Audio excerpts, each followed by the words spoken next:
hearing. The time is 6 p.m. and I call this meeting to order. The annual financial audit presentation, topics to be discussed, annual financial management report 2018, first financial integrity rating system of Texas. Okay. Ms. Cancino? Thank you. Yes, you can start. we're ready. Good evening, board members, superintendent, ladies and gentlemen. We're here to present the 2017-2018 Financial Integrity Rating System of Texas, better known as Schools First.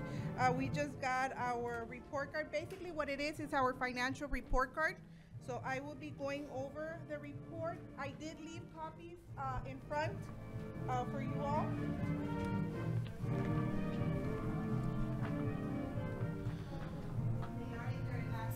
Thank you. I hope you enjoyed the students' performance. Really nice. The purpose of the Financial Accountability Rating System, the primary goal is to improve the management of school districts' financial reports. The ratings are based on the audit, on the financial statements submitted for the 2016-2017 school year, and they are the 2017-2018 reports. They are always a year behind. So there are 15 indicators, and the districts can receive 4 different ratings. A, superior, you need to get a score of 90 to 100 points. For B, above standard, between 80 and 89 points. Meet standard, 60 to 79, and substandard achievement is below 60 points. This is the summary of our report. Again, it is based on the data submitted for the 2016-2017 school year. The status of the district is failed, and the rating is an F, substandard achievement. The results were released. That's the timestamp that it has. It was August 8th. A passing score would have been a 60, and the district scored is a 0. That is the summary of the report. I will go over each indicator. Indicator number 1 was the complete annual financial report, or the AFR, and data submitted to the TA within 30 days of the November 27th or the January 28th deadline, depending on the school district's fiscal year end date of June 30th or August 31st, respectively. For our district, our fiscal year runs from September through August 31st, so we would have had to submit our audit within 30 days of January 28th. So I have to give you a comparison with the previous year. So in 16-17, yes, it was submitted timely. In 17-18, it was not submitted on time. There are basically 5, let me just, there are 5 critical indicators, and a no on any one of the indicators will automatically fail your financial. So this is the reason why the district received an F. It is because the audit was not submitted on time. No, but we need to make sure it's the 2016-17 that was submitted. Report, the financial but not the year, report. because that's the part of the 2015-16 year. So the 16-17 column is for fiscal year 15-16. Oh, Okay. And for the Thank you. 17-18 is for fiscal year 16-17, because we're always 1 year behind. So you're going to have that difference between a first ratings Verify. year and fiscal year. Thank you. For the submission, yes, ma'am. It is the business office that is in charge of the financial statements for the district. At the time, I don't know what the district had at the time. I know it was going through some changes, so I don't know who it was acting at the time. Indicator number 2, review the AFR for an unmodified opinion in material weakness. The school district must pass 2A. To pass this indicator, the school district fails indicator number 2 if it responds no to indicator 2A or both 2A and 2B. So 2A, this is a 2-part indicator.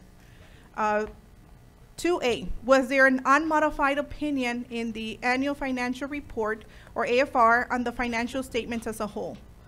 A modified opinion determines if an auditor determines if there was an unmodified opinion.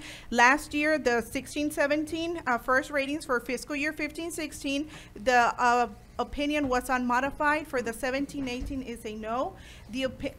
They automatically loaded a no because the audit was not submitted on time. It would have been a yes. It was an unmodified opinion.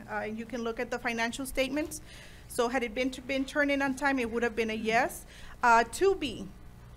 Did the external independent auditor report that the AFR was free of any instance of material weakness in internal controls over financial reporting and noncompliance for local, state, and federal funds? The AICPA defines material weaknesses, and no, our independent auditor reported that the August 31st, 2017 AFR had an instance of material weakness.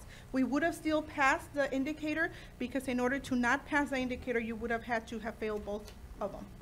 So since we would have gone it to again, we would have, if the audit would have been submitted in time, the district would have passed indicator 2. Indicator number 3 was the school district in compliance with the payment terms of all debt agreements at the fiscal year end.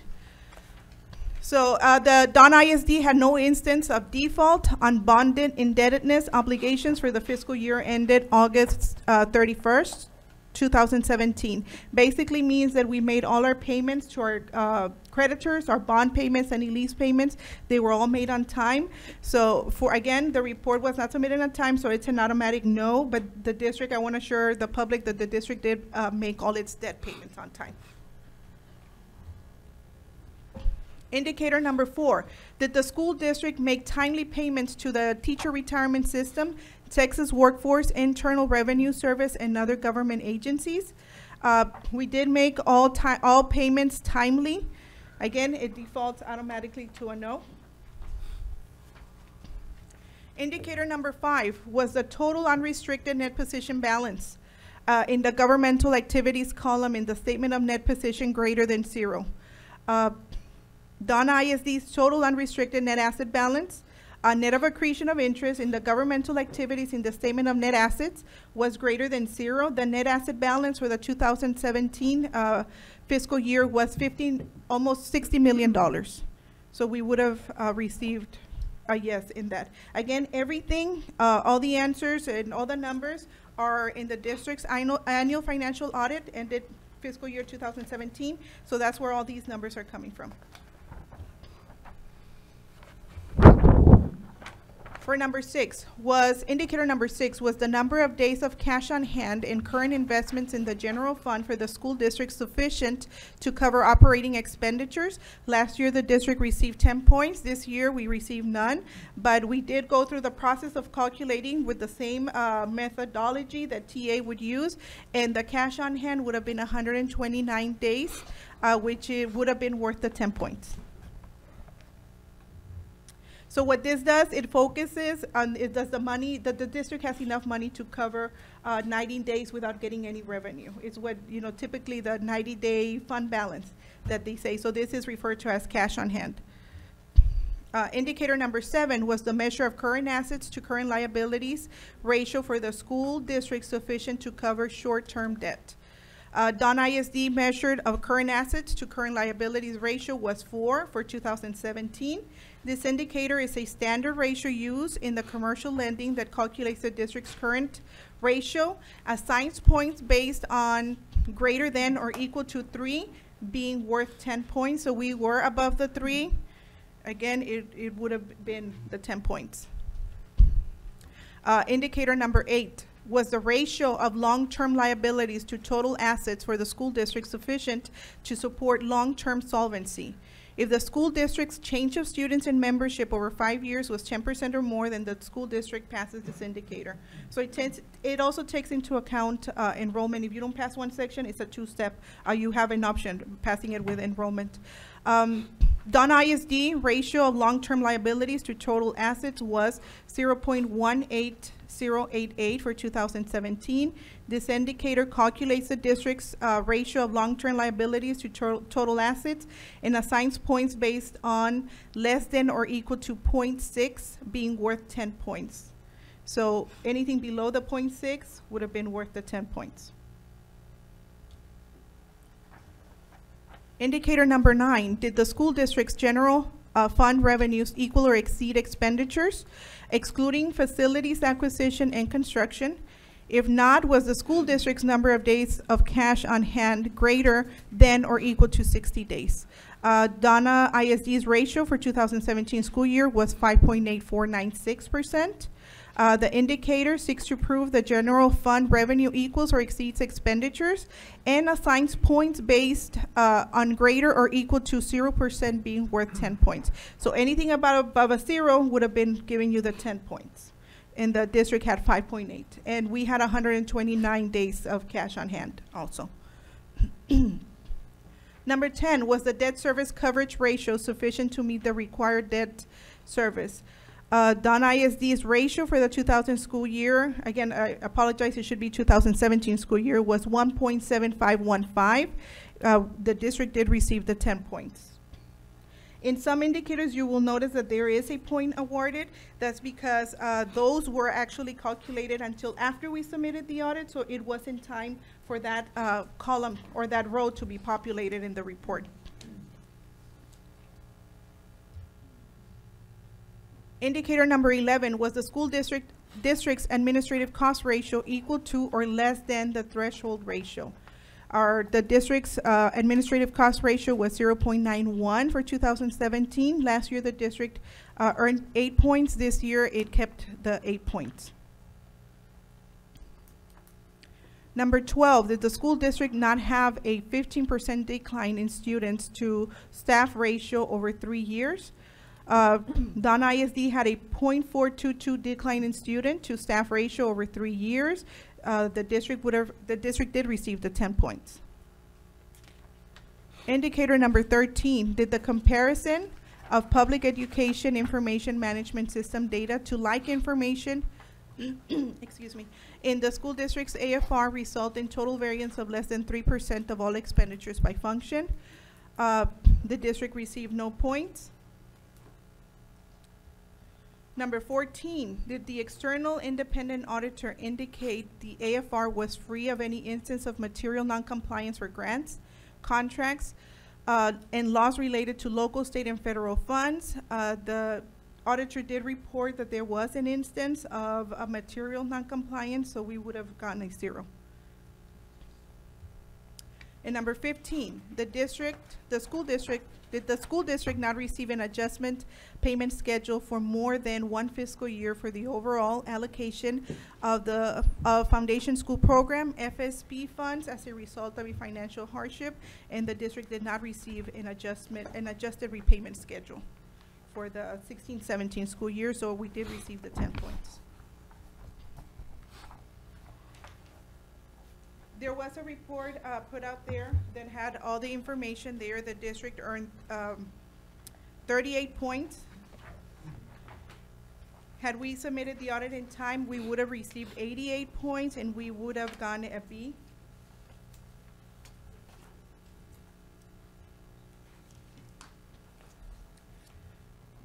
The other part of the report is the superintendent contract. If you get the actual report, the contract is attached there. We also have to report the reimbursements received by superintendent and board members, and we have them there by category. The totals are at the bottom. We have to report on meals, lodging, transportation, motor fuel, and others. All the board members that served during the 16-17 school year are listed there. We will put this report up in our webpage for you to see, and it'll be available. Gifts received by executive officer and board members, we had no amounts to report. And business transactions between district and board members, we had only 1 to report. And that concludes my presentation. If anybody has any questions.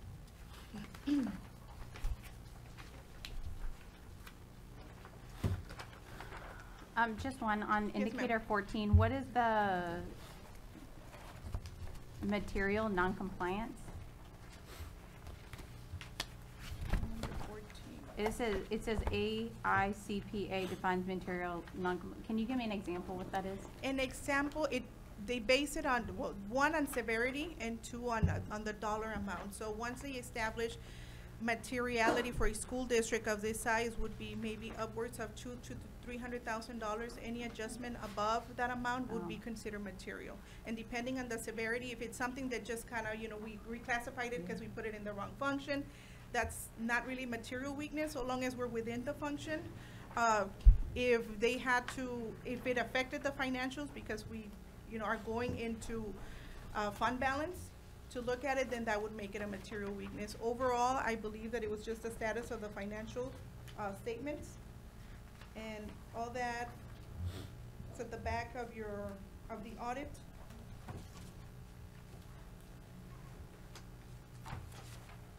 And it's related to the findings that they were identified.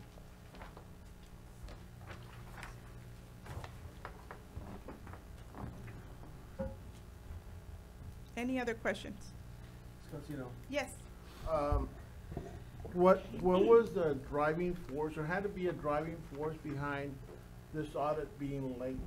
Was it departments that didn't turn in their reports that needed to be turned in? Was it the accounting department failure to submit reports to the auditors that in turn caused it to run late? Because, I mean, this is very unordinary for the report, or this report to have been, what, it was due in February or January 28th, February 28th, and it didn't get turned in until August? I believe July. July, okay. And it was logged in or whatever in August, right? Correct. What is a contributing factor, I mean, that caused that to be that late? I know that we were having issues with the accounting service, the accountant that we used, but I think, I mean, I'm not sure, is there a reason that, if you had to pinpoint the reason for it being so late? I believe, you know, I wasn't here. Right. For the bulk of the audit process. I came on board on May 7th, so it was already on the tail end. They were finalizing the audit to, you know, I can't say specifically what happened because I was not here. Right. What I do understand is that I know that field work for the audit was started late.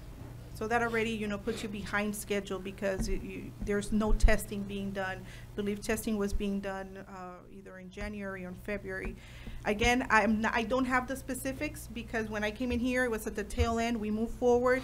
What I can assure you is that the current audit will be submitted timely. Right. We are hoping, actually today, you know, good news, we got the first draft of the financial statements for our review.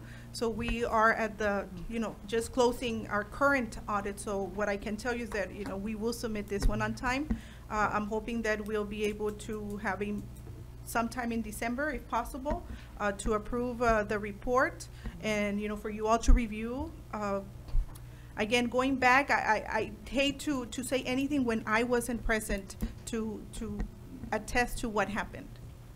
So all I can say is that the auditors did start, you know, doing field work late in the audit. It's a combination of factors.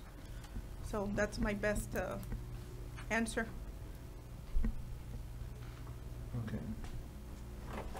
I mean, you know, as a board member, you know, this is the one item that the district is being rated on as far as its, and you know, as you indicated, it's not that the district is insolvent, because we are pretty well solvent. You know, we have money, we have the 90-day contingency Yes. balance in our fund balance to cover any, you know, emergency had there been some. So, you know, I want to, you know, I guess maybe as having been on the board at the time, you know, we've got 3 new members, and I want to assure them that, you know, the solvency of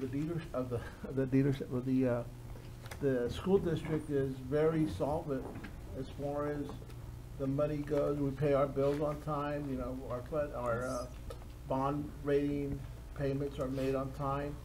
Our employees are all paid on payday, you know, so, you know, the F that we received, in my opinion, is not a true reflection upon the board's or solvency. Rather, it's just a indicator that the accounting department or the people in charge of making sure that the documentation was done on time, you know, failed to do what was done. The accountant failed to do his job as promised, you know, so anyway, that's what I'd like the public to know, that the district is very solvent. It's just the accounting that was not done, but now we have Ms. Cancino on board. You know, she's already, like I said, she's already ahead of the game. Our audit for this year is already done. It's complete, ready to, or the first draft is complete, right? The first draft, yes, sir. Now I'm gonna applaud you for having done that. Thank you very much. Thank you, sir. What I like to point out, you know, like Mr. Guerrero said, is that the district by no means is insolvent. The F rating, again, it is not a reflection of the district's financial status. It is a it has a very healthy fund balance. That's one of the things that I noticed when I was here. I've said it before, you know, and I've said it, you know, it has been managed well. It still has, even ending, and this is tentative, pending any last minute adjustment, we'll still have a $44 million fund balance, and that's excluding food service. That is strictly the general fund, $44 million. For a district of our size, about $38 million is healthy with 3 months operating expense, so we're well above the 90 days. So by no means is this an indication, you know, that the district is not doing well financially. It is, you know, it just happens that that one rating carries a lot of weight. You automatically don't do that part, and it indicate, and these are the results. But in all, you know, looking at it backwards, there's a lot of reasons that it could have happened. I was not here. I will not, you know, say anything because I was not present. All I can say is that it happened. This is it's not bad. I know it looks really bad, but it's not as bad as it looks, and we've already taken steps to correct the one issue that caused it, was that late audit, and we're already taking steps into that. We will be submitting our audit in time, and the business office, the accounting department, finance, payroll, everybody has worked very hard, long hours, weekends, you know, to make sure that we get this in time. So, you know, I want to thank them because they've done a lot of work over the weekend, and just staying late, and it's been a lot, but you know, we're pretty much at the tail end of it. So, I want to thank the business office for that also. Yeah, thank you, Ms. Oh, go ahead, Doc. I just want to add that as school board members, it's very, very important also that we stay attentive to legal policy. There is certain reports on legal policy that says that we as board members must ensure are carried out on a timely basis, and the annual financial report is one of them. That is one of the duties of the local school board, to make sure that that audit is completed on a timely basis.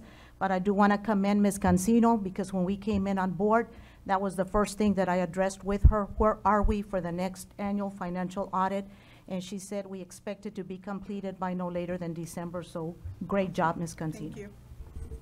Yeah, thank you, Ms. Cancino and the team. Really, they work hard. So our goal is really to the end of this month, and we're hoping to get have a meeting, really, Yes. a board meeting on the 19th, possibly.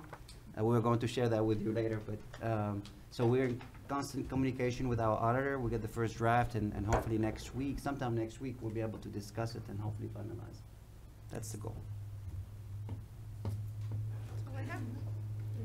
Yes, ma'am. Okay, a motion to adjourn, I second.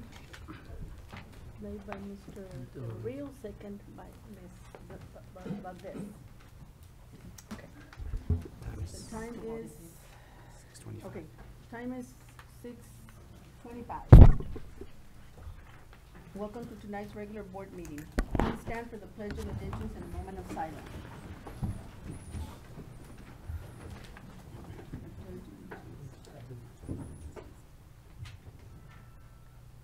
I pledge allegiance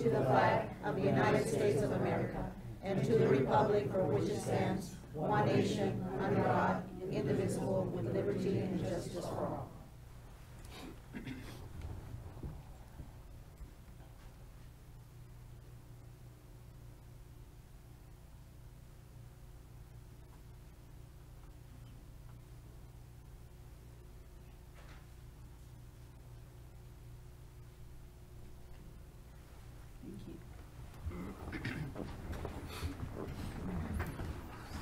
Superintendent's report. Thank you, Ms. Watts, board members.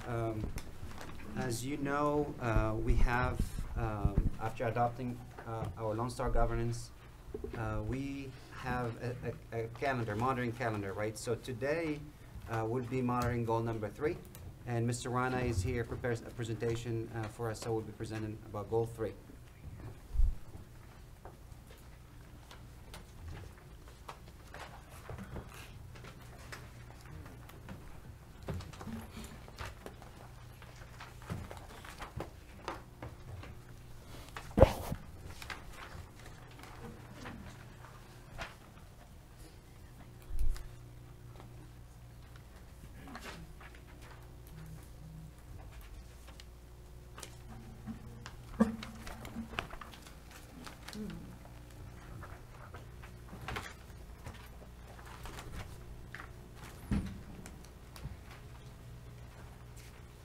Good evening,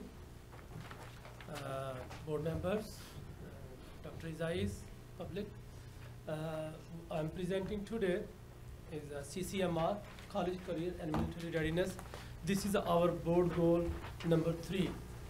The goal is the percentage of graduates demonstrating college career military readiness will increase from 43% to 90% by 2023.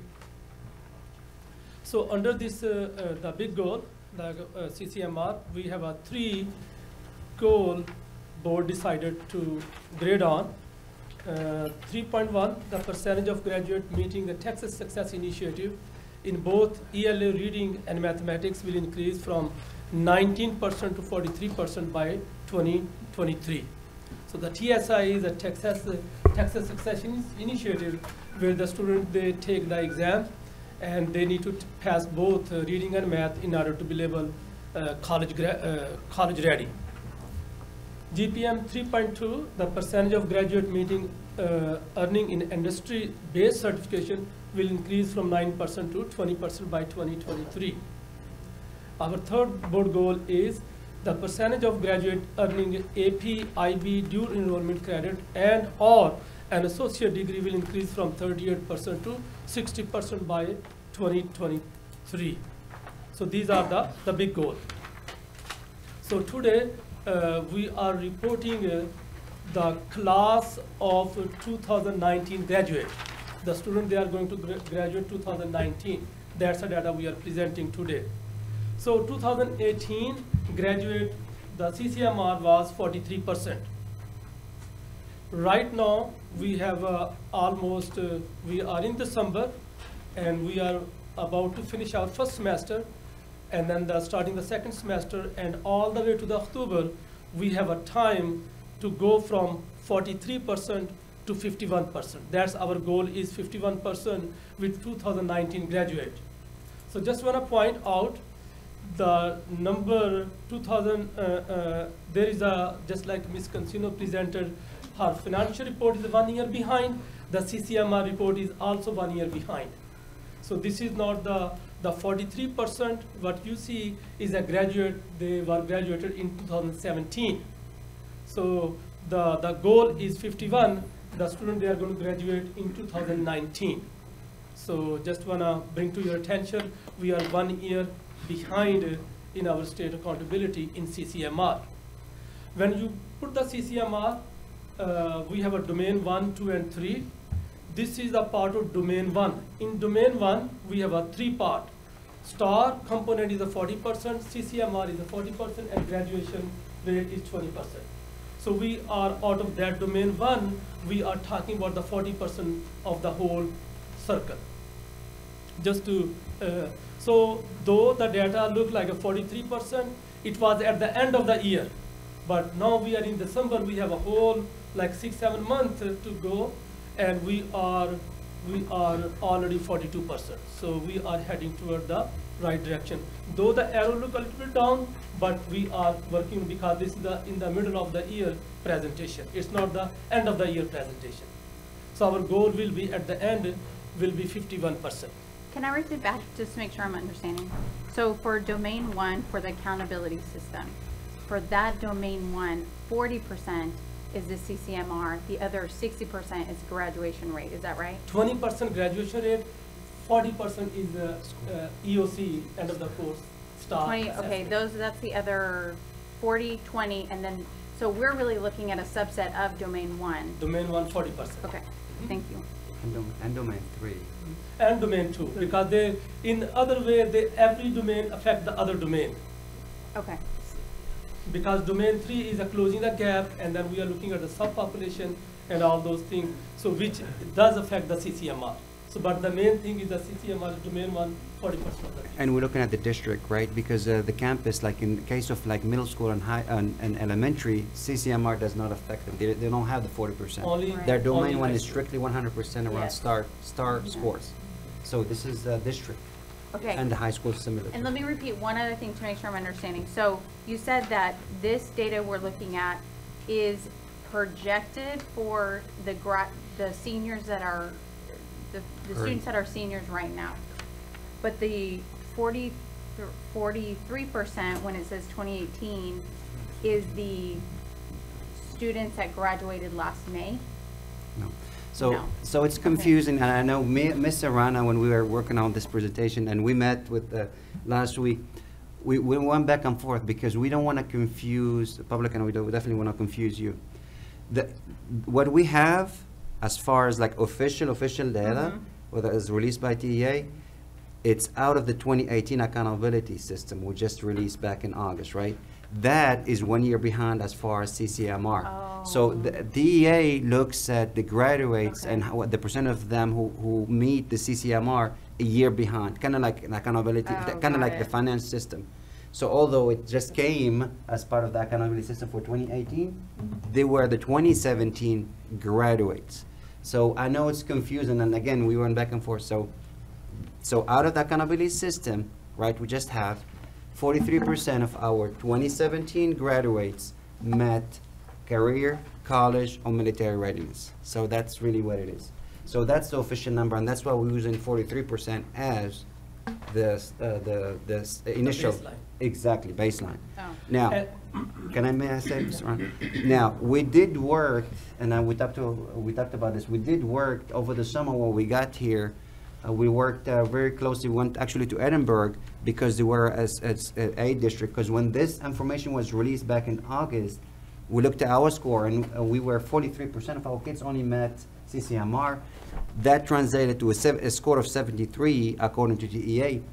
When we looked at a surrounding school district like Edinburgh, and they were an A district, they're actually scored an A in their CCMR. And we took a group of our staff members from both of high schools and also 3D, and we went to Edinburgh. And they did a great presentation, and Ms. Castillo was there, Mr. Villanueva was there, Ms. Cáceres, and some of their staff. And we kind of learned a few tricks, right, Mr. Villanueva? And then we came back, and our team, I have to say, I'm very proud of the work they've done over the summer, because TEA gave us until the second summer resubmission, which was October 1st was the due date. So we had a month and a half to really come back and look at our students, look at are we coding them correctly? Did we give them TSI? Maybe did they took enough dual credit to qualify, right, for meeting CCMR? So we did that work. Our high school staff, again, Ms. Castillo and her team, Mr. Villanueva and Ms. Cáceres worked really hard, and we saw a growth. And I think Mr. Rana will talk to you a little bit about where we at with that number. You'll be very excited to see where we stand when it comes to that number. But because that came over the summer, and we couldn't, like the graduates 2018, they're already gone, obviously. We only were able to do a little bit with them for a month and a half. So we're focusing now on the 2019 graduates. Yep. And that's why Mr. Rana is talking about that. And if I know it's a I long wanna add to explanation, that, sorry.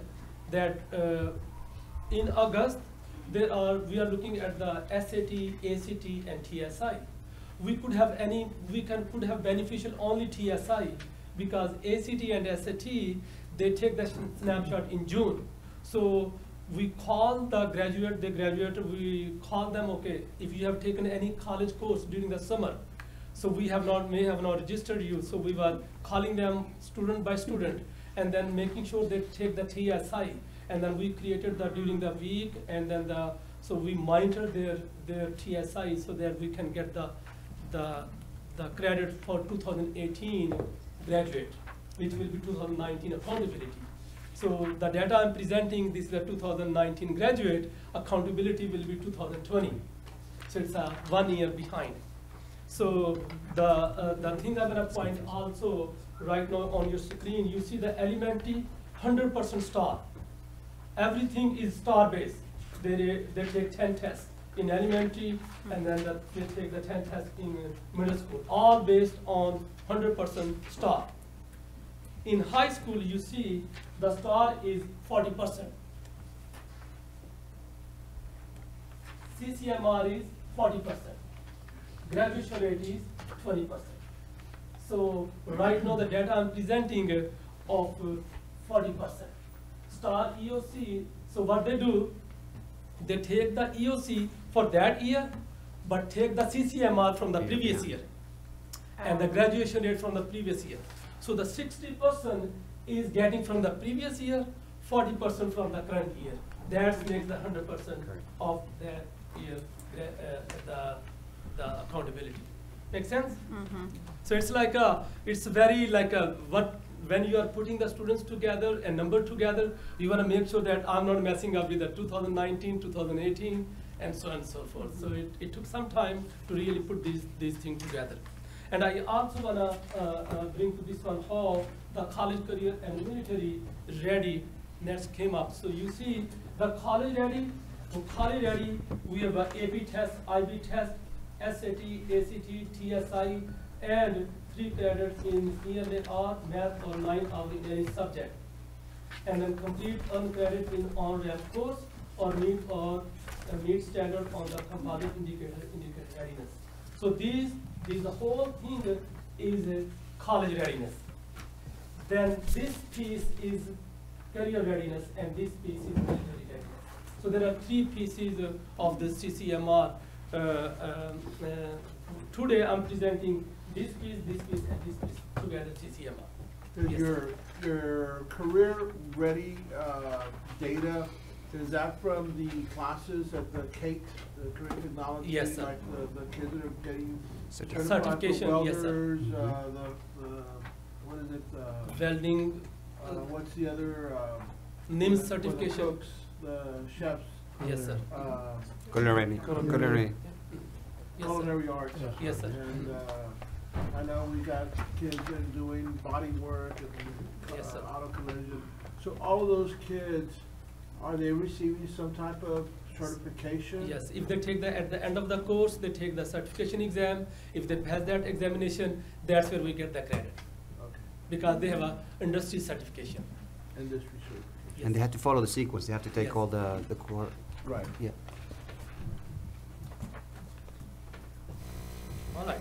So going back, so this was our overall goal. I just wanted to explain, though look 42, here we did not meet, but we have a long way to go to meet to the 51, and we are very positive we are going to make it. This is from that, now we are looking at the TSI. As you see, this is the month of December. The students are finishing their the first semester. They yet need to take TSI. They have all the way to the October 1st to take the TSI. So we, right now, last year, we were 19%. Our goal is 24%. So the 7% right now as of today, but hopefully we have a plan, initiative to reach to the 24% toward the end of the year, October 2019. The next is the percentage of graduates meeting earning in an industry-based certification will increase from 9% to 20%. Mr. Dana, I'm sorry, I have another Yes, question. sure. Should I stop you here? Just hold it to the end? No, you can ask the Okay. question. Because this is only the students that pass both sections of this assessment, right? Which means that they're college ready, or it's an indicator of college readiness, right? Yeah, They won't have to take it remedial. Is the percentage of, is passing that kind of like STAR, like it's on a scale thing, it's, Yes. you know? Very good question. So in the area of math, they need to take they need to have 350 to be labeled math ready. In reading, they need to have a 351 to be reading ready. So that there is a cut score for them, 350 for math, 351 for reading. Did I answer your question? Yes. So the next is the percentage of graduate meeting Texas. So the next is the percentage of graduate meeting earning and industry-based certification will increase from 9% to 20% by 2023. Our goal is this year at the end of 2019. So goal is 12%. Right now we are 3. I wanna look like very low number, but think semester has not ended yet because we cannot. It's like we already have a 3% students. They have an industry-based certification. The students, they are senior, they are going to finish a semester in December, and they are going to take the certification exam, and then the next semester they take the certification exam, and then we are going to see our students, we move from 9% to 12%. So a lot of data yet need to come because classes are in session. The next is 3.3, the percentage of graduate earning AP, IB, dual enrollment credits, and or an associate degree will increase from 38% to 60% by 2023. So last year we were at 38%, our goal is 43%. And right now we are 25%. So our goal is going from 38 to 43. So right now we have 25. It looks low because, as I said, the students has not completed their semester yet. The students are taking Khalil Algebra, English 1, economics, all those courses. It will end on the December the 15, 16. So then we will can count those people. They already have the credit under this subject. Are some of those students there from the 3D Academy over with Mr. Guevara? That are some of the kids who graduated your program and have gone off and gotten college credits?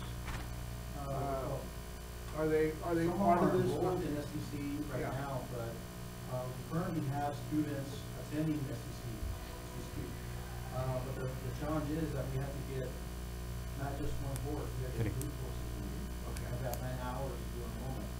So it's a little bit hard to do. A lot of these kids are focused on the kind of career, technical direction. Right. A lot of our kids just want to graduate.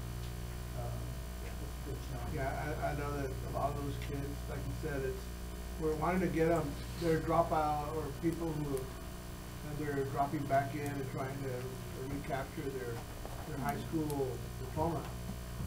So anybody we get on the CCMR list. Right. It's a good thing.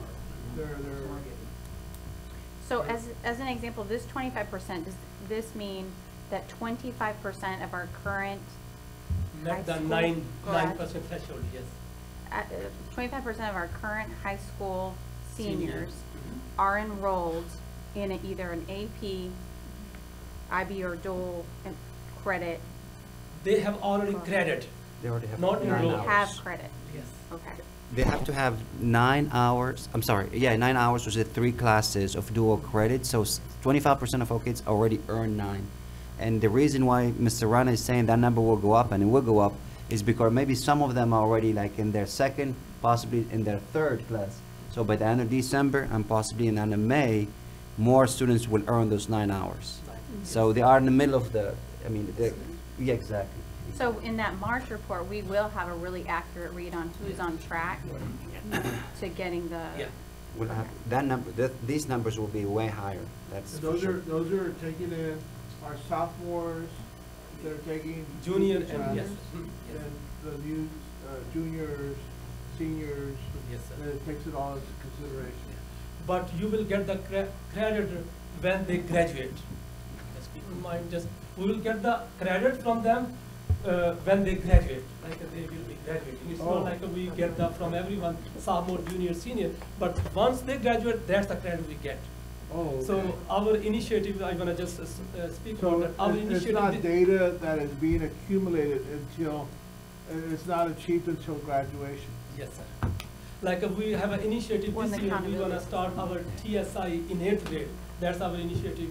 Right. As soon as they pass their STAR assessment in 8th grade, we wanna start preparing them in reading and math, the TSI. But we will get the credit, let's say we have 25% they met the TSI in 8th grade. But we will not get the credit until they graduate in 3 year or 4 year. But the benefit will be the students are college ready, they can take more college courses now. The students sometimes they cannot take college courses because they have not passed the TSI. Right. So in order to take the college courses, either they need to have an ACT, SAT, or TSI certain score in order to take college Right. courses. So it's a lot that we can do, a lot we can do when it comes to this, in particular this GPM 3.3. For example, is assessing the dual courses that we offering to our students at the high school level. Do we need to offer some more, a different variety, I guess, of courses? Because you know, some of the courses are very advanced level for our students, and some of them may struggle, right, to get 9 hours. They may get 1 or 2, but there are some. They may be somehow more obtainable, right, for them. So that's all that stuff we need to study and start like looking at working with Texas STC. Thank you, South Texas, so we can maybe have a better variety of and diversify the courses we offer to our students. And don't we already have, this is for AP credits, right? Yes, sir. Hey. Absolutely correct. I know that we have, don't we have like 8th graders taking math, Yeah. AP? Pre-AP, you mean? Pre-AP, yes. Yeah. We So are we're creating a preparing path, that's our, exactly our goal is, we have a BEAM program, Bridge to Enter Advanced Mathematics. So that's what we are trying to prepare the students.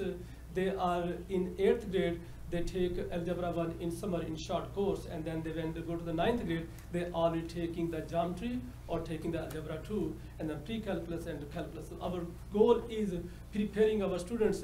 They're taking the calculus in 10th grade or 11th grade. So then either they take college algebra or they take the AP. So they have the choices they can take. Either they take the college algebra, college pre-calculus, or they take the AP. In AP they need to have a 3 and more in order to get the credit. Yeah, and thinking about what's best for our students, a lot of research out there, they talk about the more math courses we offer our students, right, at the K through 12, especially in high school, the advanced, the higher the chances are for them to go into college, not only going, actually completing and be successful in college. So the more we can offer those math courses, advanced math courses, the better it will be for our students. And it's a lot of research that talks about that. And I'm just want to show you I call this the inventory sheet. That's what we track. We track, that's the student number, student is this, and student name. We say when he's going to graduate, she's going to graduate, graduation plan, CCMR, if that person is TSI ready, ACT, SAT in ELA, TSI, ACT, SAT in math. Then we look at the dual courses, ELA and math, both.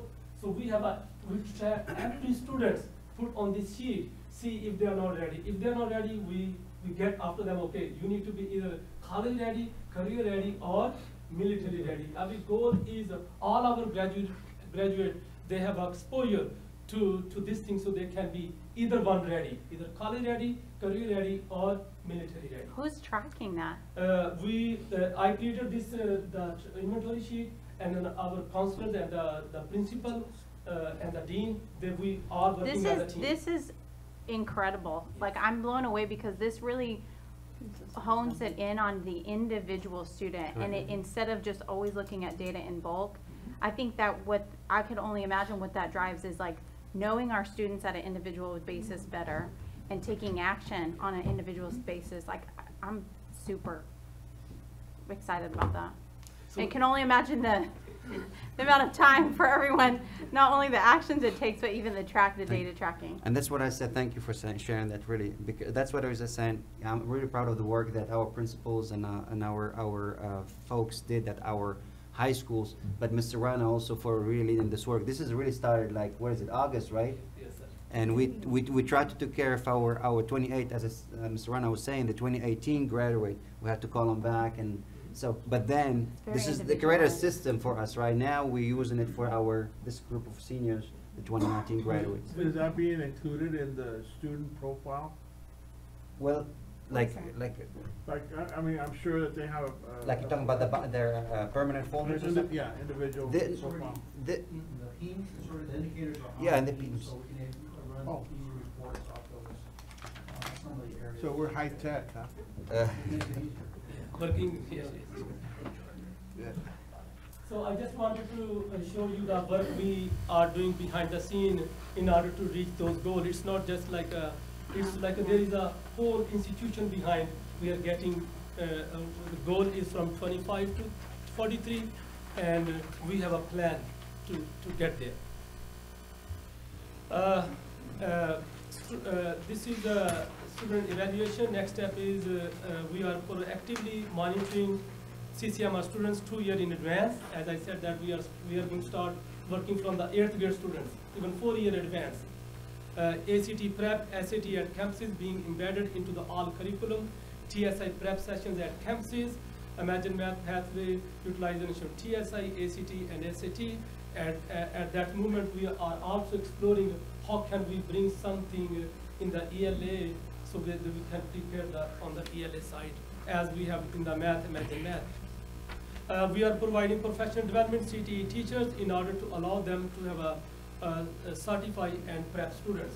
So in order to make our students industry ready, our teachers need to be certified to certify them they are industry ready.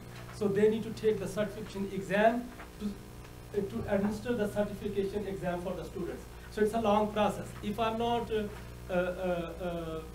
let's say, welding certified teacher myself, I do have a degree, I am teaching, but I'm not certified to administer the exam.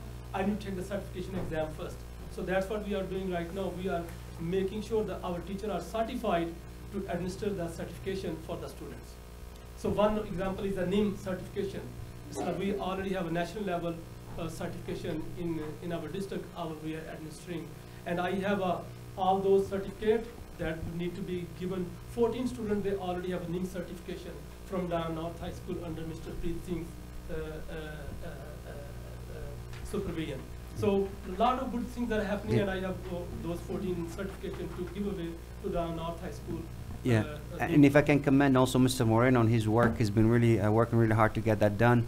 And we've been adding also certification, right? Like every year we add like another, maybe 1 or 2. I think we had added two this year alone, right? We added 2 different certification, and we're always looking for new ways and new things to bring to our students and our district. So we have over 20 now, right, Mr. Moreno? We have 24 different certification in our district that our kids can do, and we're looking already at getting some more. We added 2, there's just 2 this year, and we're looking at some other options. I know Mr. Rana mentioned NIMS. We are actually a national testing site for NIMS this year, for the first time. So not only our new enrollment kids will be able to get certified, but also the non-new enrolled kids will be certified. So we have an unlimited testing certification testing that we have. So we'll continue to over the high schools as well. And Thank you, Mr. Moreno. Thank you. Certification of our CT students, that what Mr. Moreno was saying. AP students registered for testing. AP testing usually happen in the month of May. So we are lacking this data, or we're looking forward this data. And at that moment, as you have seen before, did we meet? We are approaching to our goal. We have not there yet, but we are approaching to our goal, the goal we have in the last 4 slides you have seen. Evidence, I was showing you all along, so CCMR inventory report, that's what the report I was showing, how we are collecting the data. the TSI, CCMR inventory report from campuses, industry-based certification, CCMR inventory report from campuses, AP and IB dual enrollment associate degrees, CCMR inventory report from the campus. That's the data I collected to present to you guys as an evidence.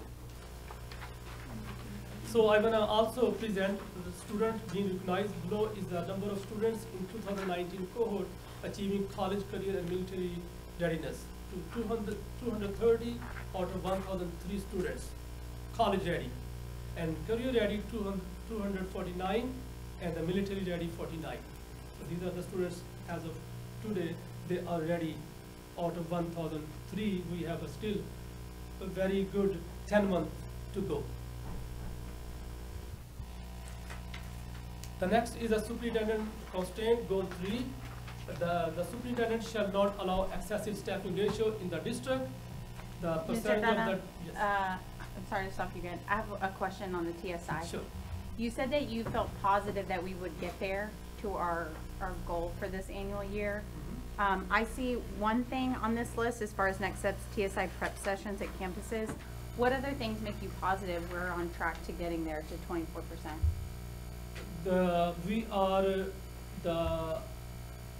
In the past, we were not tracking the student, they are taking the test, TSI. Okay. Right now, we are administering the test Monday to Thursday, so during the school day also. So more access to the test. More access to the test. Clear data tracking. Okay.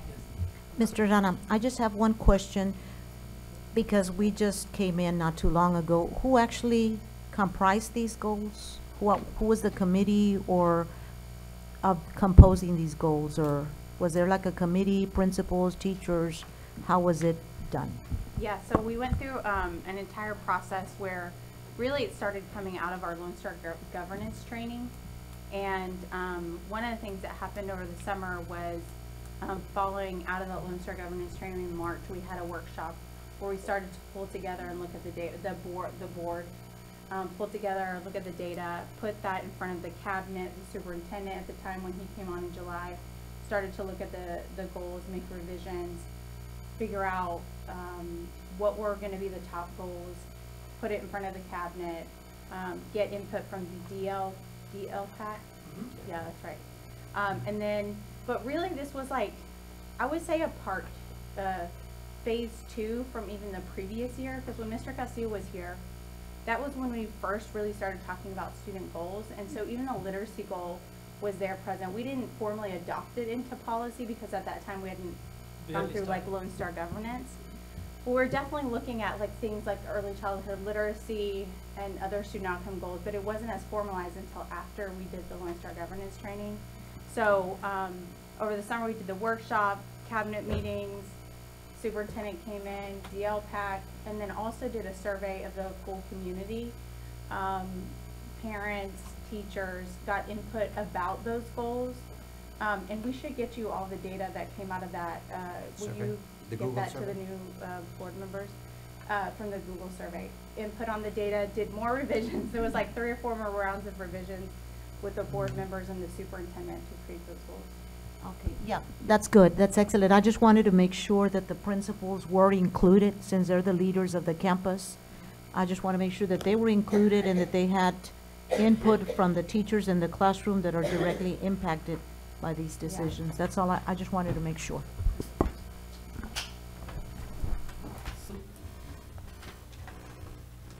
And Ms. Valdez, Dr. Ms., one of the things that I think that if you look at our goals, we're looking at 5%, our goal is like 5% growth. Okay, and I know that I canvassed several of the directors and asked them if it was a realistic goal that could be obtained by our teachers and our students. And they assured me that, I mean, if I had said, we're gonna have a 25% growth, now, that was not realistic, but we're asking them to improve, I think, from 43 to 60 over a 5-year period. And, we're looking at intervals of 5% growth, which is, realistically, it should be obtainable by our teachers and our staff members, and, the principals, no one, denied that, 5% growth was was a realistic goal. So, you know, that was, if we look at most of the growth that we're asking them to do, it's only 5%, but at the end of 5 years, we're going to hopefully reach the goal. And, you know, this is like a minimal goal that we're asking our teachers to push the kids to, you know, push them to establish this growth, you know, and that's, like I said, I think that it's, and you know, Mr. Rana will agree, you know, that he took that figure that I think we threw out there, and, you know, we all agreed that, you know, 5% was realistic. Well, and it really varies by the goal. I mean, Yeah. that's a roundabout, but what we did was we benchmarked across other school districts Right. across the valley, some of the higher performing school districts in Texas, and figured out both, trying to find that intersection of what's both feasible and ambitious. We looked at things like PSJA is a leader in the valley around CCMR. Where are they at? Where do we think we can be? And then also, of course, goal 2 being more around the STAR looking comparison. So we benchmarked both like year over year, but then also like ultimately where should we be so that we can really be a district that is known for being at the forefront of educating students in the valley. You know, I think certain districts are known for certain things. We want to be up there when people think about who is a district that's leading the Rio Grande Valley, and really the Rio Grande Valley as a Region 1 is leading the state of Texas in serving our student population. So we kind of both did like bottom up and then also like top down. We looked at all the data. Yeah, and that's fine. I guess just to me, to me, it's very important that we always include our teachers and that we include our campus principals in the decision-making that's going to directly affect them. And I just wasn't sure what had been their role in it, but it's obvious that they were involved along the way, teachers and principals. Yeah, and I would say even like right when the first year when we were aboard, when Ms. Watts, Val, and Dr. Ray and I, we went through a process in the spring of resetting the vision and mission, and there was a set of questions that we asked. We visited each campus, meaning Ms. Watts went to some, I went to some, and some of those goals came out of even those early conversations when I sat down and talked with, let's say, the campus CLTAC at Salceda, for example, or even at Todd. I was hearing things like many teachers saying like, if our students came to us better literate, better able to read, and these were the math teachers saying this. And so I just thought about, and those were open-ended questions, like if you could wave a magic wand, what would it be? And middle school teachers were saying things about literacy, which gave us more kind of evidence that we should lean into like literacy at the early childhood levels, because we were even hearing. So I feel like it's almost like an accumulation over time, kind of step by step. And then, you know, there's lots of other things that happen in between, but I see it almost like as a trajectory and an adding of all those things. Yeah. It took like a year and a half to come to that. Yeah, it's like a combination of a lot of steps, but I appreciate you asking that question because I'm sure there's a lot of people that have the same question too. Student constraint goal 3, the student shall not allow excessive staffing ratio in district. The percentage of the district budget spent on staffing will decrease from 81% to 71%, 75%. This is our goal. Not like 2023, it's a goal in 2021. So this is a separate goal than other goal. Other goal was 2023. This goal is up to like 2021, like in 2 years. So decrease staffing ratios using iteration begin. So I will Dr. Guys about the staffing where we are at now. Yeah, so I know there was a lot of questions about the staffing, and so we are cleaning on our staffing, right? Because we closed several positions. Some of them are central office, and some of them are also like campus level, and so we're in the process of like calculating and determining how much that money, how much we save as a district. We're hoping that next time we meet and talk about this, we'll give you a better estimate number. But we closed several positions, again, at the campus, but also at the district level. But we still can. Is this budget specifically talking 199? Yes, Only general labor, fund. right? Yes, yes. And if I can point the PowerPoint, our goal is 81 to keep 81. So don't let add like a go 82, 83, add more. It's just sustain, and then from there, Yes. we can start dropping. The goal is to stay at seven. least minimum, but we are closing, actually, that number should be lower. And next step is we need to see like the student constraint, that and the student evaluation, not meeting, approaching, meeting, and mastering. And what I presented, seemingly we are meeting, and we will continue with the current practices. Mr. Rana, Yes, Dean. quick question, going back to the staffing. So, I know that they're saying we're overstaffed, but where are we overstaffed? Do you have an idea? Are we looking at auxiliary, are we looking at So, administration? I mean, because Yes. you all just created a new position, right, leadership? no, sir, that was a new position. That was a position that was occupied by Ms. Cruz. We just repurposed the position. We did not create a new position, we just repurposed it. As far as the first part of your question, we are doing a staffing study by TASB. So TASB is coming over, and Dr. Ramirez can talk a little bit more about it. So they are going to be studying and doing like a staffing as well as salary study in our district. So that gives us a better idea where we stand, because I know it's important for all of us to know and to give you, better, better understanding, I guess, where we stand. So TASB will be conducting those studies for us. And how long will that study be? Do you know the timeline on that? They normally take 2 months. We have already submitted the contracts, the purchase orders. They have received them, and so they will start in January. Hopefully the first week. They first start asking us for all the raw data, like the positions, the salaries of all the folks, because we're having a concurrent study. They will do one study that is staffing to find out exactly all the staff, and they will come out with recommendations for the board to tell you where they believe the overages are and where we're under. And then they'll have another study that is going to do the pay study that will compare us to the rest of the folks in the state and our neighbors. And they will also come up with recommendations. Typically, they come out with equity adjustments for some positions that have not been moving up for a while, and we'll wait for them to present that. As you well know, the district hasn't had an increase for a couple of years, so they'll come out with those recommendations, and it's the best practices for somebody from outside, the experts that can come in and then present it to the board and say this is where they believe we should be going.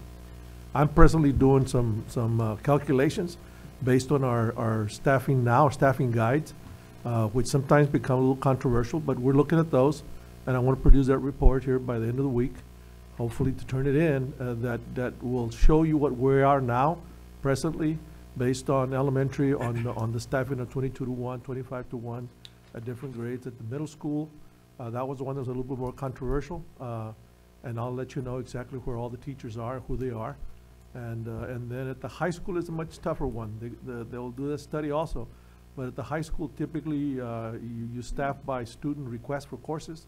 And we have to look at them seriously too, because some people will tell you that in some areas, they believe that the student to teacher ratio is a little low. And the people that are in the campus can tell you that they know better.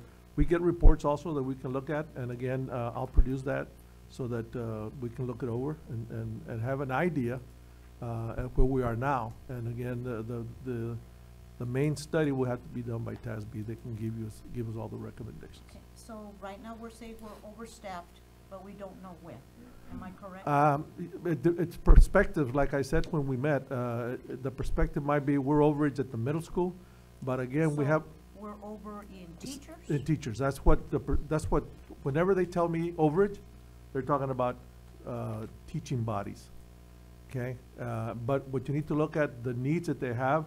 I know Mr. Rana from the CNI perspective, when they have co-teachers to help out for literacy and for mathematics, all the initiatives they have. When I come in and I say, well, we need to look at it specifically at 150 kids per team, they frown at it, because they say we're doing well, and we're doing well with the folks we have. But again, it's a study so that everybody can see it, and we'll get the perspective from the folks too, as you said, from the campus, the teachers and the principals. They're very important to let us know, their view of what they need out there.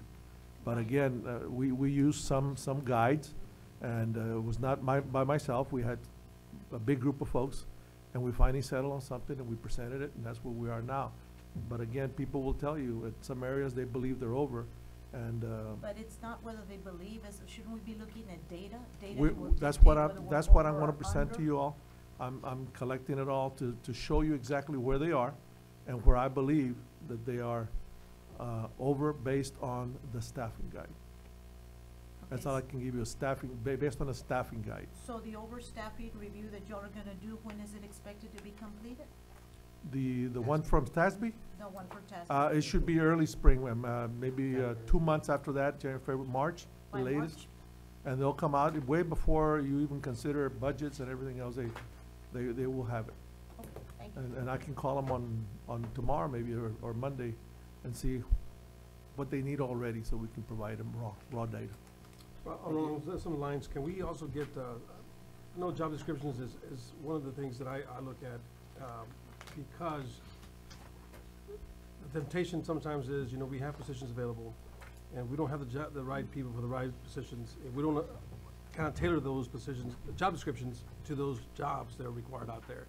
Requirement based on your guidelines that we just talked about. So I think those are important as well. We need to make sure we tie those things that need to be tailored to the need of the school district. Correct. Specifically, obviously, to the teachers. If those are where our sources are bigger, for whatever reason, then we need to look obviously broad across the board, not just in one area, and make sure that we have an even keel, if you will, with that in mind. Can you clarify what you want to see? Or what you're requesting? Did you request to see certain job descriptions? No, job descriptions across the board, not Oh. just one, across the board. And we look at the job description specifically when there's a vacancy, sir. Mhm. That's the ideal time, best practice for you to revise it together with the supervisors, is to revise that position if you think that needs to be changed to match the new needs that you have. It's a little tougher when you sit there during the year and I approach you and say, I want to change your job description, and you're sitting there saying, why? I mean, I was hired on another job description, but we're working on those too. Okay. I'm personally working with my directors, and we work together, sir. It's not imposing yeah. on people, it's based on needs. Yes, sir. Are you also looking at their credentials? I mean, they got a degree, a certificate, all that stuff? If the job description that they came on board with, sir, did not require one, it's hard for you to say to them now, I'm gonna force you to have a master's or be working on a doctorate. Again, when you vacate is the best time for us to review it and say, this position specifically needs to have a higher degree or a license that's specific to that job. Yes, that's when you do it. We can encourage, and I do ask the directors when I speak to them, are you working on something? And some are. And so I encourage the others, masters would be great for the position that you supervise, because the remainder of you folks are a bachelor. So yes, I encourage them, yes, sir. So Dr. Dominguez, let me just be clear. So are you reviewing, kind of as a final check, any job description for a vacated, then posted position? Yes. Okay. I work with the supervisors of those positions. Okay. Right now, again, I'm working with my own directors, and I have spoken to the directors and say, you need to review those positions that you have, Got it. and we provide them the job description, because the times change and requirements change, Okay. especially certificates and licenses. Dr. Ramirez, I've noticed, I've gone onto the district website where jobs are posted, and there's several of them that are TBA, to be announced, as far as job descriptions or requirements. You might have seen I some. think that we probably need to do a little bit better job when we're posting jobs to avoid that TBA identifier. You might have seen one today. We needed to post one, and we're updating that job description to match it. But there was a position that came vacant, and we posted internally. The others should not be that way, sir. I'll check it, and because the job descriptions are available. I think we probably need to get into the practice of Yes, sir. of We're trying to doing- avoid that, because it leaves a large gap for interpretation when you're applying for a job, and you're told, oh, you qualify for this particular job, and then later down the road, you know, you apply for the job and you were told, oh yeah, you meet the minimum qualifications, then boom, that you get sidewiped and say, no, by the way, you've gotta have a specific master's degree or a specific area of study. You know, I think we need to be very cautious about putting those TBA, Yes, sir. I agree. indicators out there, so, you know, I think it's worth waiting an additional day and doing a study from TASB and looking at what are the current credentials that are needed for this job, you know?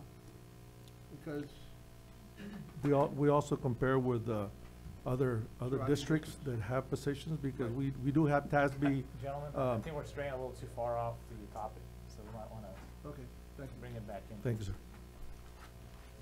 All right, thank you. That's it. Thank you, Mr. Rana. So at this time, according to our Lone Star governance, I guess, requirements is, after reviewing this presentation, supposed to have, you know, any questions, any comments and concerns, and we have to say accept or not accept the presentation that we share with you today, or this evening.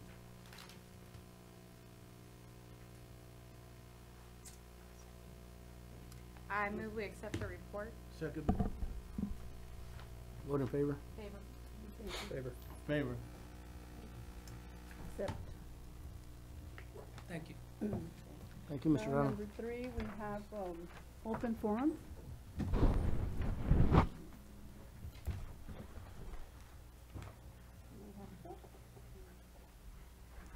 We have 2 people. We have, with Ms. Rachel Raquel Martinez, and we also have Ms. Linda Estrada. Public comments on any matter will be limited to 3 to 5 minutes per item. Good evening. I'm up here, and I hadn't been up here in a couple of months. I came up last month, but I'm back. I've been getting phone calls, messages all week, actually 2 or 3 weeks now, about the district. People want to know when they're getting their pay raises and when they're getting their 5 days back. Okay? This was promised to them during the campaign, so now they want to know when. Now, let me explain something to those people, and I hope they get on the video to see it. There will be no pay raises. There will be no 5 days back. There is no way anybody can fulfill those promises. We have a conservator, okay? She has been here since June of 2017 as a monitor, was then upgraded to a conservator in 2018. The Education Commissioner has the authority to appoint a monitor, conservator, management team, or board of managers. That's the only people that can get her out. That is the only person that can remove her. We cannot, as a board, as a district, as a taxpayer, cannot ask her to leave. There's nothing we can do. She is here until TEA decides we are on the right track. Period. There's no other way for her to go anywhere, okay? Now,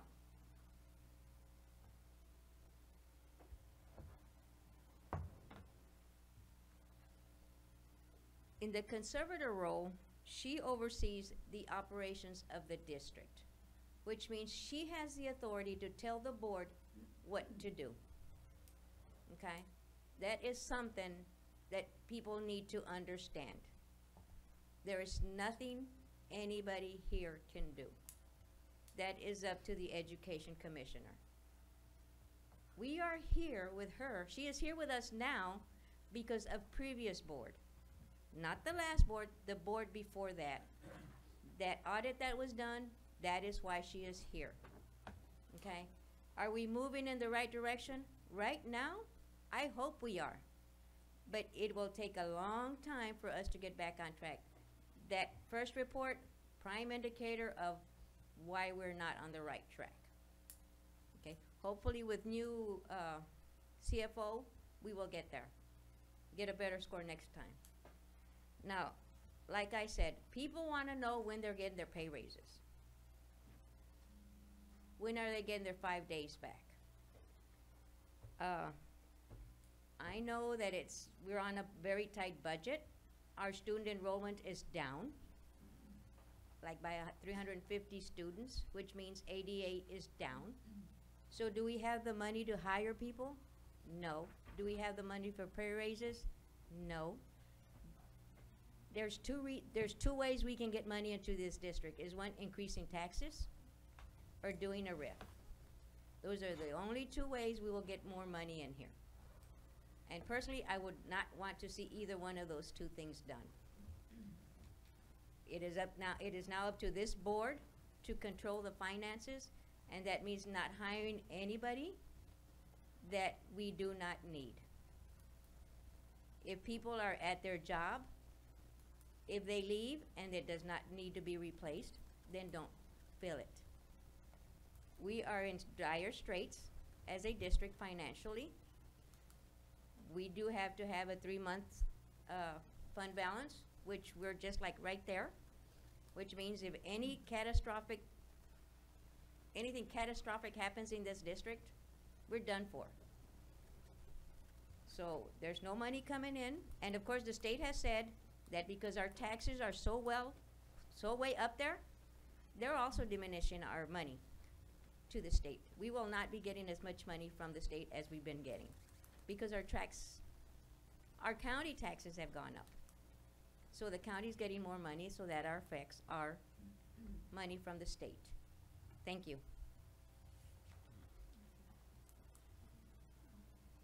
Ms. Linda Estrada? Good evening. My name is Linda Estrada, and I'm here on behalf of Donna TSTNEA.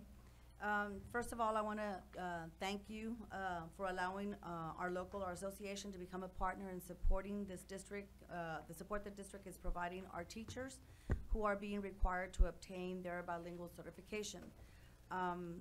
So far, we've helped them by providing them with meals, snacks, the books that they need in order to practice their test so they can be able to be successful in when they take the test.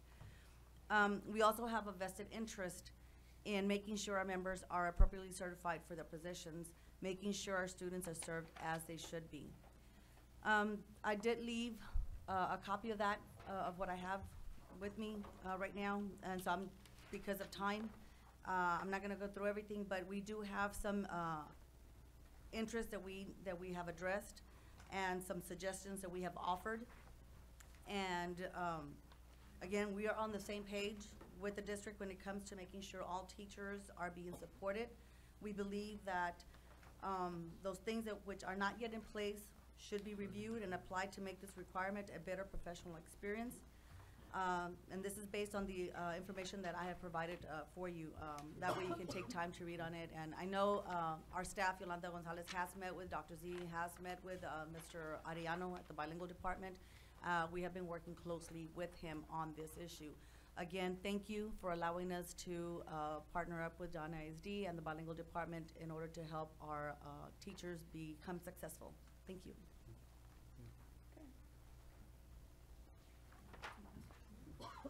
Now we move to our next item, which is number 4, consent agenda. Anybody have any questions on the consent agenda? I don't.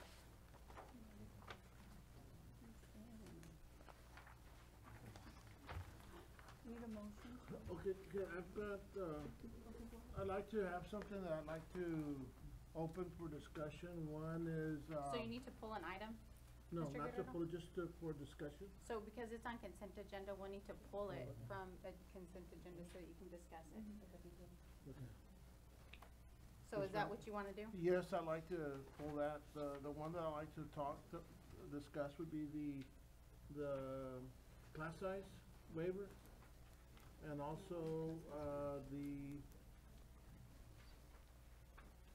I think there was an adjustment to the calendar. Adjustment to the calendar? Yeah, those two.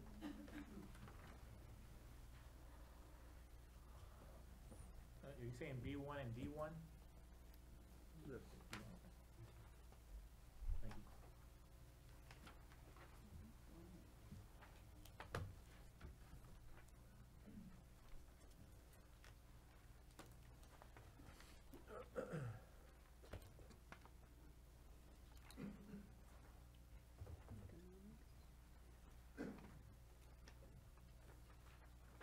question about the maximum class size waiver? Yes, on the Mr. the Guerrero? class size waiver, Okay. is that item, So, is it just across the board? Are we isolating several classes? Because I know in the past, we would come back and do waivers on an individual as needed basis. Is this just, are you asking us to give you blanket approval to? It's for the, No. it's for the classrooms listed in the, in your packet. yeah, so Just- these, I'm sorry to interrupt. So the TEA recommends 1 to 22 for classrooms K through 4, and 1 to 25 for 5th grade classrooms. In some cases, we may have a classroom, and we do have some, and actually in your, the list, you have the list there, where instead of 1 to 22, we have 1 to 23, right? Right. So 1 to 23, the two options we have is, one is to add another teacher, and now divide 23 with 24 students by 2 teachers, and now you have 12 students each, which is gonna cost the district another, obviously another teacher, plus possibly another TA if it's a kindergartner or first grade student or classroom. Yeah. Or TA gives the option to the districts to submit waivers. And if you can see, on all of the classroom we submitted, they are just up by 1 student. So it's, and I can go over the list with you if you want. That's item. Yeah, B1. There are, one classroom at Guzman, 1, 2, 3, 3 at Truman Price, Right. 1 classroom at Cáceres, 1, 2 at Munoz, and 1, 2, 3 classrooms in Lenore, 1 at Salazar, and 2 in Adame. Yeah, and all of them, they were accessed, like we have an extra student, so it didn't grant, I mean, again, we can add another teacher for that particular student, or we can just submit the TA waiver. And this is a practice that's been going on in most school district, anywhere I worked, I know that they do it just because they feel like having an extra student Right. sometimes doesn't, doesn't need like another second teacher, right? So that's basically what we have. So as we stand, these are the list of classrooms. 7 campus, yes, where we have over the 22 or the 25 for 5th grade. Yeah, I just, like I said, I know that as a teacher, we sometimes need to watch, are we going to keep it locked in at 24? And that's what the waiver is asking us to do, but, sometimes, we need to maybe look, do we have other teachers throughout the district that we can maybe move? We don't have to maybe hire a new teacher, but maybe we can shift another teacher. I know that most of the campuses, I know that these campuses that were being considered have additional classrooms where, we can open up a new class. We've got teachers that are certified and at the middle schools that are teaching, that are also certified in elementary. Maybe we should try maybe shifting them down and not having to burden the teacher with that extra 1 or 2 kids. Because I know that as a teacher, sometimes just having that 1 extra kid really puts a burden on the teacher. Mr. Guerrero, Monday. I know that you were mostly secondary, but in elementary, usually when you hit that 22, 23, 24 ratio, it'll be for a day or 2 or a week, because then the kids withdraw, they move out, so those numbers come back to 22. I don't think there's ever been a situation where it had stayed at 24, 25 forever. It may be just for a week or a couple of days. So moving teachers and unstabling other campuses, I don't think would be the best solution. I think it's something that just needs to be looked at on a day-to-day basis. And whenever this happens, we closely work with the principal, so we wanna see if these numbers stable. Then like Dr. Valdez was saying, that it's not stable, like go up and down. Yesterday, when I was chatting with them, the principal, and there were other 2 classes, they said, I had on my list, they said, no, we are now back to 22. Correct.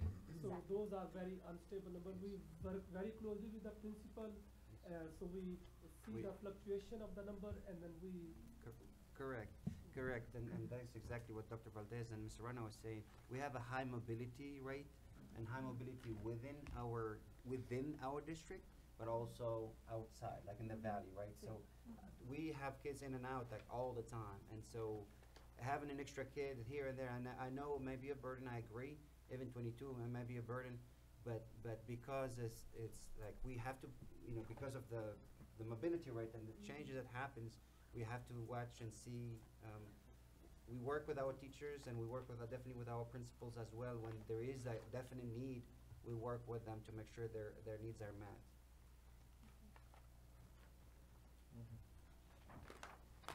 And the other question was on those 5 days that are being adjusted, that you're asking for a,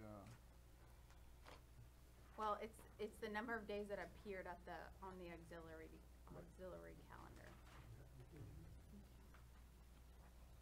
So the other question, and I'll let Dr. Ramirez talk a little bit more about it.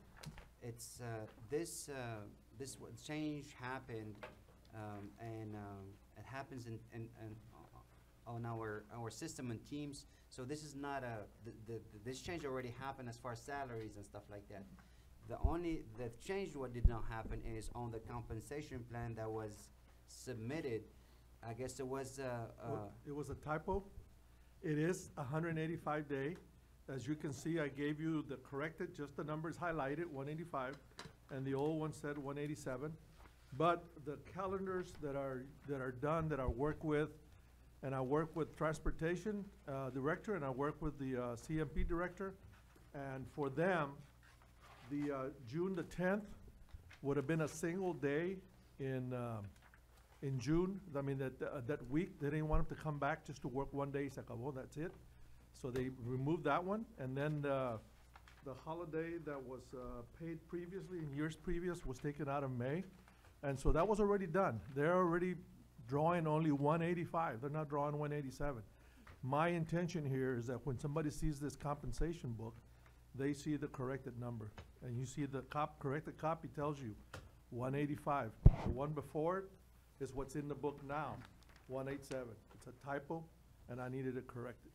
And I know that questions already came up from some of the folks and the director saying, how do I explain this? We're taking days. No, we're not. They're already compensated for 185. They work 180, but they get compensated for 185 because they also get some holidays. So, no, this has nothing to do with the 5 days, none of that. This was a typo? Yes, sir. When we worked on the changing at just the last couple of weeks and days when we were making 5 days remove here, there were discussions about how many days can we remove? Can we remove 10? Can we remove 5? How many days? I had to quickly go back and do all those changes to be able to submit it to the board. And eventually one of the numbers didn't show up correct, but they are on a 185, the cooks and the drivers. There are some other folks that are 253, but they're not these, you'll see it to the left. Cooks and bus drivers? And bus driver. It's a 10-month, and that's what I'm requesting. Child nutrition. Anything else, Can I ask legal for interpretation? I know that in the past we've had typos on contracts, employee contracts, that have come back to bite us. Would this be something that could technically come back? I mean, since you've got a calendar which says this is the part of your compensation plan and this is what you're getting paid for. Now, if someone comes back and says, hey, we're gonna, all the, employees could come back and legally question, why are you changing something after the fact? Well, I have to review the contract specifically. I haven't reviewed the calendar that you're talking about. It's the compensation plan. I don't think they'll be able to rely on that as for a breach of contract. I think- Well, it's on the, if you look at the old one, it has five dates. The new one has 5 dates. I mean, it's very obvious, that they wouldn't have those 7 days. I mean, so. more like a guide, not Yeah, I mean, you know, using the term, and just for the record, if you want like, legal advice on this, I'd recommend we go to executive to discuss it. I think that'd be more appropriate. And we can discuss that on under the litigation section of the executive session, just for, you know, potential litigation. But just to, it'd be a very difficult case for them to make, to use that as the argument for breach of contract.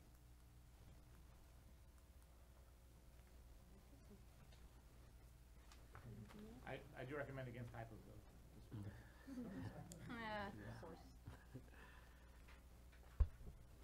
Okay, I think, so,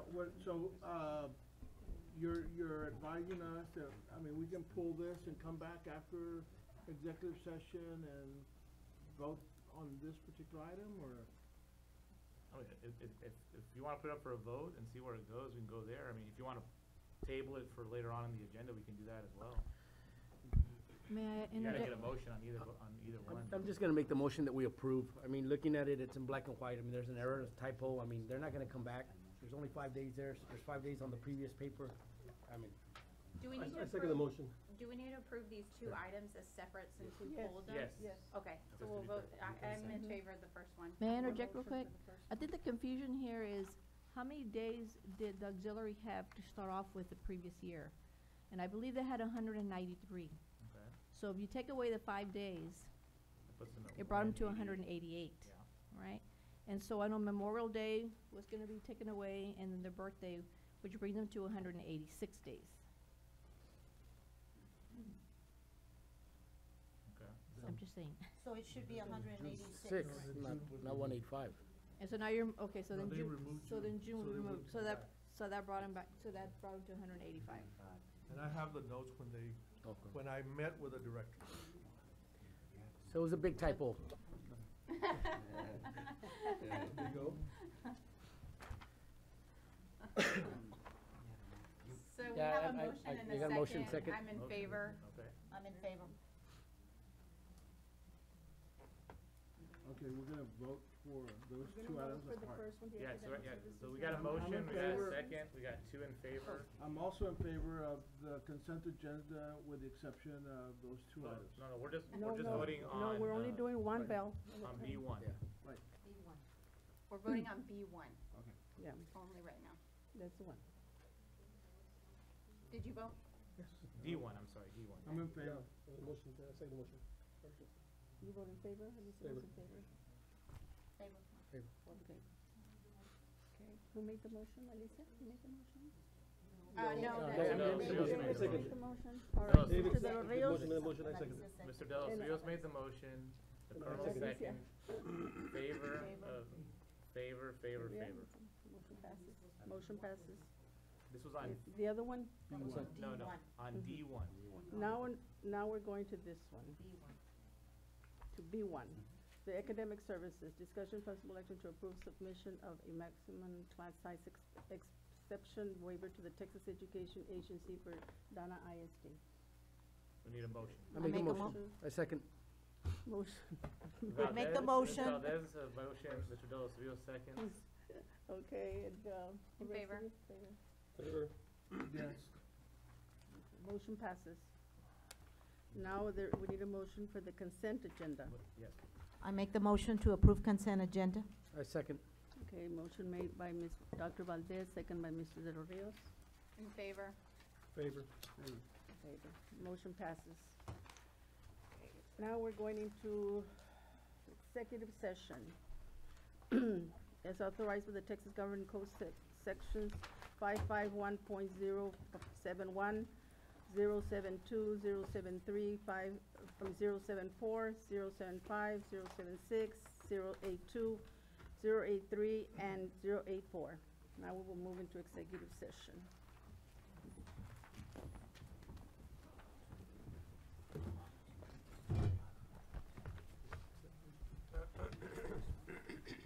Oh, I can get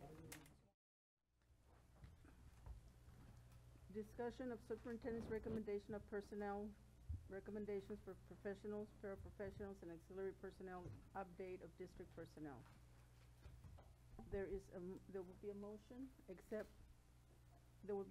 to approve all except CNP positions. Is there a motion?